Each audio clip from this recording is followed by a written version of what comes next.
Leçon de manipulation des masses inspirée par Goebbels, ministre de la propagande du Troisième Reich. La huitième va te surprendre, non je déconne. Numéro 1, simplifier à l'extrême. Il faut faire du binaire, pas de nuance, pas de complexité. C'est les gentils contre les méchants c'est nous, les méchants c'est eux.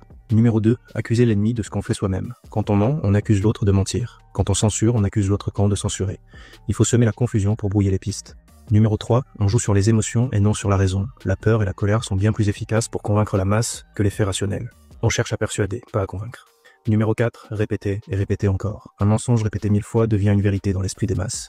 Un mensonge répété 1000 fois devient une vérité dans l'esprit des masses. Numéro 5, créer une menace commune. Il faut désigner un ennemi pour mobiliser les masses et détourner l'attention des vrais problèmes. Numéro 6, désigner des boucs émissaires. Cette menace qui pèse sur le peuple provient d'une catégorie spécifique de personnes, et c'est pour lutter contre ces personnes que le peuple devra se ranger derrière le pouvoir autoritaire. Numéro 7, déstabiliser l'opinion publique, mélanger le vrai et le faux, entretenir le doute sur tout. Dans l'incapacité de démêler le vrai du faux, l'opinion publique se rangera derrière la propagande officielle. Numéro 8, faire appel au bon sens. Il faut dénigrer les opinions argumentées des experts et faire appel au ressenti pour que la propagande puisse être efficace.